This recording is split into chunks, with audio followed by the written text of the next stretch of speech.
Okay, so in this video we are going to cover how to cut 28 gauge galvanized steel on your Langmuir Systems Crossfire Pro.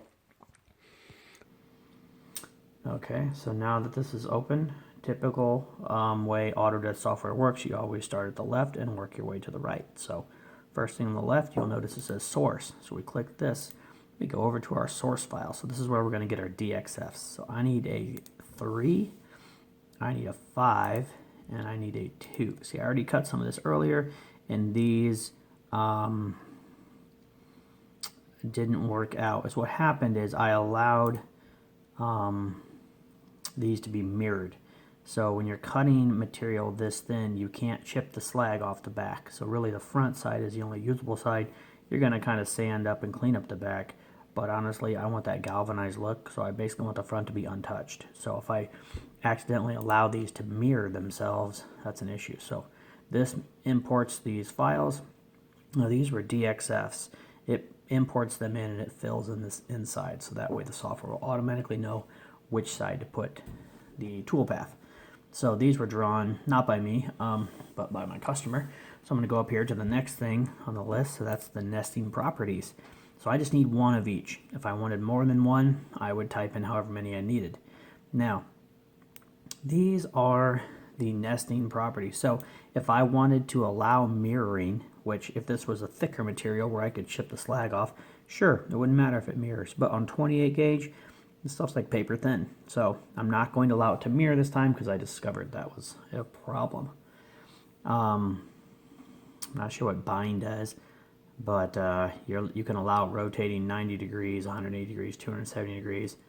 Or I could probably type in whatever else I wanted. So you've got all these different options. I'm going to say okay because I'm just doing one of each. So now I need to tell it what size of material I have. So to do that, I'm going to go over here to processes or material library. So you come in here, you click on packaging. So I'm going to say 12 by 12. 12 inches by 12 inches.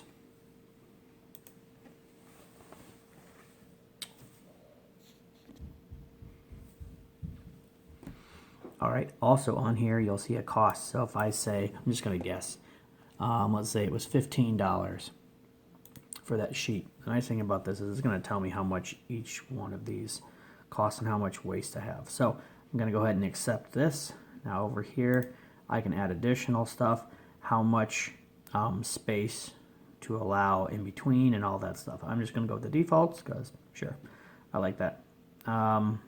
This gives like a little perimeter around to make sure that you're not right on the edge of your 12 by 12 sheet. So if you have a 12 by 12 sheet and you want to make sure you have space to not screw up, you can make these bigger. You can go quarter inch, quarter inch, quarter inch, quarter inch, but whatever. I'm going to leave it all that because I go ahead and do that later. So I'm going to accept that. So now I've got my material defined. I'm going to go ahead and create a study, which is right up here. So create study, and it's going to ask me, I can give it a title, I can give it comments, job quantity, stack size. So if I'm going to stack like 5 sheets on top of each other, I can put that number in there and it will do the math to figure out how many I actually need to cut. So if I tell it I want to get 100 of them, but I say that I'm going to stack 20 sheets, then it's only going to do 5 of each one. Anyway, that's the way you can cheat, I guess, to speed things up. So basically use lots of different things if you want different packaging. So you can honestly have different thicknesses. So you can have 1/8 inch, quarter inch, 3/16, and you can do all your studies separately. But let's be honest, I don't spend the time doing all that. Now I can maximize the length, the width, or the length and the width. I usually do length and width, so it makes it all in the corner. So I'm going to say OK. And it's going to think about it and calculate infinite possibilities, blah, blah, blah, blah. There it is. Okay. So it's got these down here in my 12 by 12 sheet. And it tells me the nested cost is $3.18. So of the $15 sheet, I'm going to use $3.18 worth of material.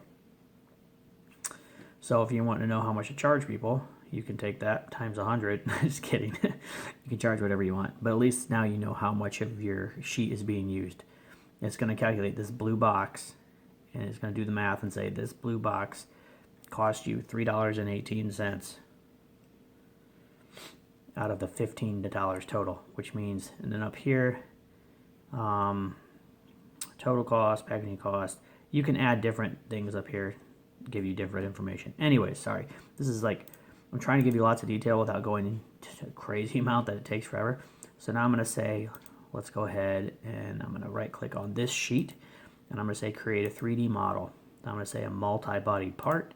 That's easiest to work with. And I say okay, and it shows blah blah blah, it does its magic. And it's going to take those, it's going to convert those into solids based on the thickness I defined. Now, it gave me this material because it knows I have a 12 by 12, but forget that. I'm gonna go ahead and delete that, just because I want my cam feature to define that. Okay, so go away. I don't know why the measure box is opened up. So anyways, these are my 3 parts. So let's go to the cam tab, and then I'm going to hit setup. I should have my 3D mouse. So anyways, right here is what I'm going to do when I'm in the setup.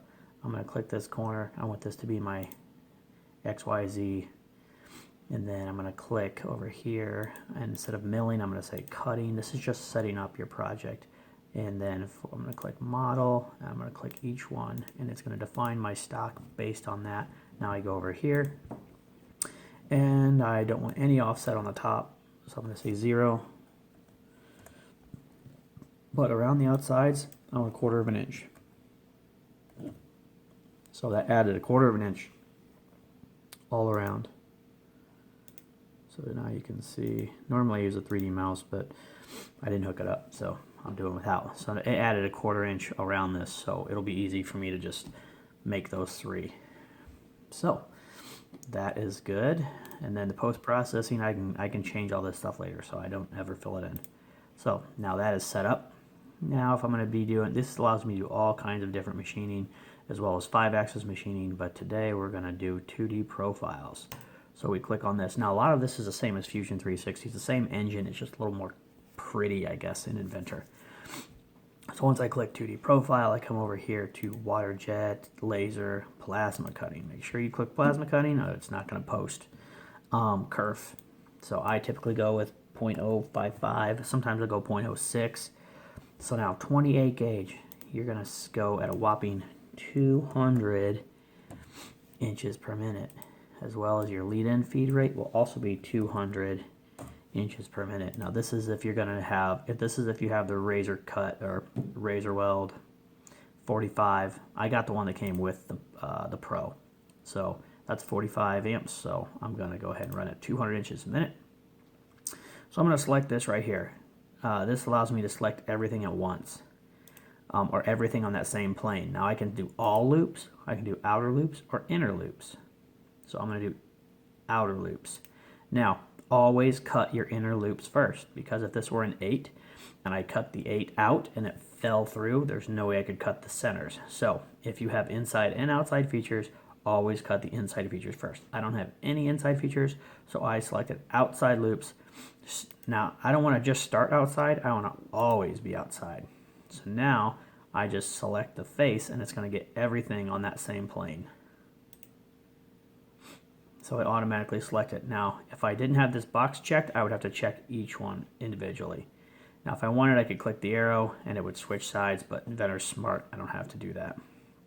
Something to consider. Typically, I never do this, but on 28 gauge, I now found that I want my retract height to be higher, just because these things, the plate warps like crazy, and sometimes they fall and they're sticking up. So just make sure I don't bend them all up. I'm going to say 1 inch retract height. Now move over here. Once again, Inventor, you always work left to right. Next tab is passes. So here you can do left, right, center. Now if you're doing 2D, if you have a sketch on top of this, like sketch geometry, and you want to just cut on a line to create a relief for a bend radius or something, then you would do center and you would select your 2D geometry. That's a different video. I always just leave it on left. I always check smoothing. That simplifies your geometry, allowing everything to run more smoothly. The last thing on this tab is you make sure you switch to computer. It cannot be done on the control because fire control doesn't handle that. So, all right, next, I never leave stock. This is for like machining if you're going to come back and do a second pass. All right, I don't do keep nozzle down because I want it to come up when it moves. In case a letter is sticking up, I don't want to catch that letter. So lead in, this is important. If you don't have a lead in, every time you start, you'll have a big old chunk missing. So you can kind of see what it does. It leads in and then it will lead out. Now I found if you lead in and you lead out, you end up with like a little pyramid swoop. And so I don't lead out anymore. I lead in and then I just come all the way to the top. And that works really well for me. So I always take off the lead out, switch this to 90 degrees. I don't use a radius. And I'll typically stick with this default 190 thou. Now if I don't have room, if I'm doing an internal feature and 190 thou is not enough where it won't allow me to create the path, I will reduce this down to a small enough dimension so that it still has room to do the lead in. And sometimes you actually have to define your entry point by just selecting, somewhere, and it will enter at that point. Now, I don't care where it enters on here because I don't have anything that's critical. If I did have things that are critical, then I would define the entry point on each letter. But I'm not going to define the entry point. The last thing, pierce clearance. I put this in, but I'm pretty sure it does nothing because this is defined at post-process point. All right. So I've got my lead in, I have no lead out, my pierce clearance, and you notice that it hasn't asked me my pierce delay yet. We'll get to that later. So I'm going to say OK. And now you can see the toolpath, what it looks like, what's going to happen. And at this point, you can, if you have more than one, you can select them all and you can say simulate. It'll open up the simulation window and you can simulate it. It's going to show you exactly what's going to happen. You can rotate it if you want. So that's what's going to happen. Also, over here, this little button, that program is going to take 39 seconds to cut. So it's going to be really quick and done. All right, so everything seems good. So now I'm going to post this out. So this runs off of the Fusion 360 post because they're basically the same engine. So I hit post. And now here, you can see my cut height. Default is 1/16 of an inch, which I've always run that. It's worked great. Spring back for the IHS. That's defaulted in there. Yep, sure. Yes, I use the IHS. Pierce delay. This remembers the last program you've done, right? So as long as you're doing the same material, you don't have to change this every time because it's going to remember the last thing you typed in. So 0.3, that's what my pierce delay in seconds. My pierce height, 0.095. It pierces and it transitions before it starts to move. Retract height, now that took it from the program. I did not have to type it in here. Torch height controller is on by default. Everything that's green is on by default. I did have to change this because the default's 100 inches per minute for maximum high speed feed rate. Well, we're doing 200, so we can't have that at 100. Circular radius, minimum core length, you can adjust all this stuff. Anyways, all that is good. So I'm going to say post, and now I'm going to come out here and somewhere in this folder, I'm going to call this, give it a name, missed parts. There we go. I will remember that. Now it's going to create the program. There's the program. So this is the program right there. If I want to simulate this independent of that, I can go to backplotter. I can say backplot window and look at it from the top view, and I can play that simulation and it's going to show, hey look, it showed me the exact same thing that Inventor did. So now I've confirmed that's a legit program. We'll close that. Now we're going to run out to the shop and cut this stuff. Alright, some important information.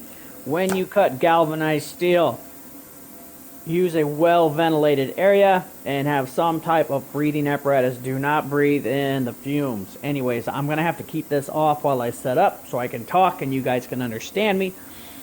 But I've got my piece of 28 gauge galvanized steel. I've got it set up so that way I can cut it. So now I'm going to come over here. By the way, just want to make a quick shout out to the 20.5 fire control software. It's way better than 20.4. So that's just, I'm really excited about that. So I'm going to go ahead and zero out. So I say zero all axes. Now that I've zeroed everything, let's load the program. So let's come over here. We will grab the missed parts. Look how fast that loaded. If this is 20.4, that could have been 20 minutes. No idea. Anyway, so they also have dry run, which I'm not going to do because I'm pretty confident. So now I've got 200 inches a minute, and we are going to go ahead and cut this out. So let's start it up.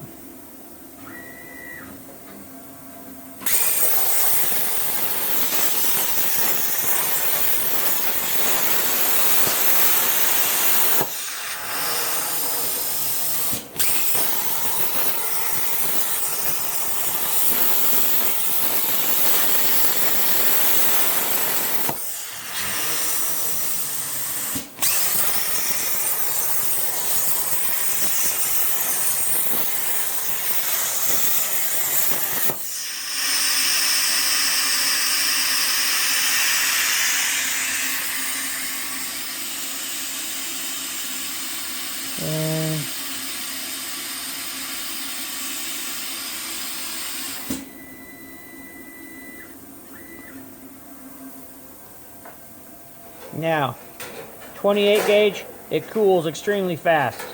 You'd never be able to just pull this out normally. But because it's 28 gauge, it cools very fast. Oh no, I crashed into that one. But hopefully I can bend that back without breaking it. Alright. So basically, set you guys up here so you can see while I work.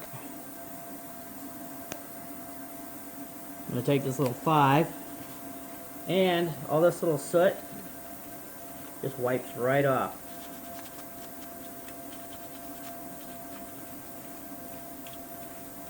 Now this one bent, of course, because it was sticking out and my 1-inch retract height wasn't quite enough. But you just kind of flatten it out. And you can take, the slag hammer and try to scrape off some of those really big pieces of slag. You got to be careful because this is 28 gauge. It's like paper thin. So there we go. Just kind of fix it up by hand. And if you want, if you're careful, you can scrub it. Ouch. Just a tiny bit, like that. Can you see that? So there you go.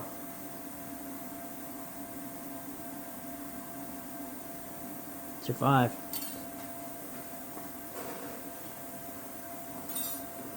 So you can see it's got a little bit, and that just wipes off.